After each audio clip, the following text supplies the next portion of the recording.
الحمد لله الحمد لله وكفى وسلام على عباده الذين اصطفى أما بعد فأعوذ بالله من الشيطان الرجيم بسم الله الرحمن الرحيم ألم يجدك يتيما فآوى سبحان ربك رب العزة عما يصفون وسلام على المرسلين والحمد لله رب العالمين اللهم صل على سيدنا محمد وعلى آل سيدنا محمد وبارك وسلم اللهم صل على سيدنا محمد وعلى آل سيدنا محمد وبارك وسلم اللهم صل على سيدنا محمد وعلى آل سيدنا محمد وبارك وسلم. میرے محترم دوستو بزرگوں، ہم سیرت پاک کے بارے میں باتیں چل رہی ہے. اس سے پہلے کچھ دن تک ہم نے معراج النبی صلی اللہ علیہ وسلم کے بارے میں کچھ علم حاصل کیا، کچھ ایمان کو تازہ کیا، نبی کی محبت دل میں آئی. انشاءاللہ آج جو ہے ولادت النبی صلی اللہ علیہ وسلم کے بارے میں کچھ ہم جانیں گے تاکہ ہماری نبی کی محبت ہمارے دلوں میں پیدا ہو. نبی سے پہلے ہم نے محبت الہی پیدا کر دی، اس کے بعد اب محبت رسول پیدا کرنا ہے. جب یہ دو محبتیں آ گئی تو سمجھو ہمارا بیڑا پار ہے.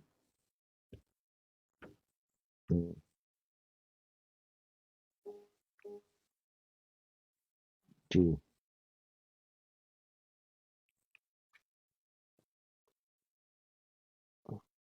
تو انشاءاللہ دھیان اور توجہ کے ساتھ بات کو سنیں گے.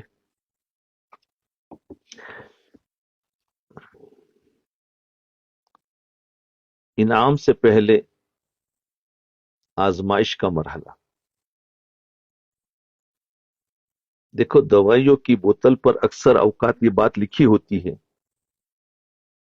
کیا لکھا ہوتا ہے کہ شیک ول بیفور یوز، یعنی استعمال سے پہلے اچھی طرح ہلا لے. یہ بات اکثر ذہن میں آتی ہے کہ اللہ رب العزت اپنے بندے کو جب کوئی خاص نعمت دینا چاہتے ہیں، اللہ رب العزت جب اپنے بندے کو کوئی خاص نعمت دینا چاہتے ہیں تو اس سے پہلے اس کو بھی جھنجھوڑتے ہیں. عجیب عجیب نکتہ نکل. ہاں، اس سے پہلے اس کو بھی جھنجھوڑتے ہیں، جیسے دوا کو ہلایا جاتی ہے دوا پینے سے پہلے. تو اللہ تعالیٰ اپنے بندوں کو جب کوئی خاص نعمت دینا چاہتے ہیں تو اس سے جھنجھوڑتے ہیں، اس سے اچھی طرح آزماتے ہیں، پھر اس کے بعد اسے خاص نعمت سے نوازتے ہیں. خاص نعمت سے نوازتے ہیں. ہم اس آزمائش ہی میں تھوڑا سا بہک جاتے ہیں، ہائے میرا کیا ہوگا، ہائے میرا کیا ہوگا. تو فرمایا پھر اس کے بعد اسے خاص نعمت سے نوازتے ہیں. اس کی دلیل قرآن مجید میں ہے. اللہ رب العزت نے سیدنا ابراہیم علیہ الصلوۃ والسلام کو نعمتوں سے نوازنا تھا. حضرت ابراہیم علیہ السلام کو نعمتوں سے نوازنا تھا، اس سے پہلے ان کو بھی آزمایا. ارشاد فرمایا وَإِذِ ابْتَلَىٰ إِبْرَاهِيمَ رَبُّهُ بِكَلِمَاتٍ فَأَتَمَّهُنَّ. جی، اور یاد کرو اس وقت کو جب حضرت ابراہیم علیہ الصلوۃ والسلام کو آزمایا ان کے رب نے کچھ باتوں میں، اور اس میں 100% یعنی 100% کامیاب ہو گئے. آزمایا اور پھر اس میں کامیاب ہو گئے تو نتیجہ کیا نکلا؟ فرمایا قال انی جاعلک للناس اماما. فرمایا اے میرے پیارے ابراہیم علیہ الصلوۃ والسلام، میں آپ کو انسانوں کا امام بناتا ہوں. یہ ہے، پہلے آزمایا، اس کے بعد فرمایا کہ اب انسانوں کا امام بناتا. تو امامت ملنے سے پہلے آزمائے گئے. اللہ نے اپنے مقبول بندوں کو آزمایا. اتنی آزمائش آئی کہ قرآن مجید نے گواہی دی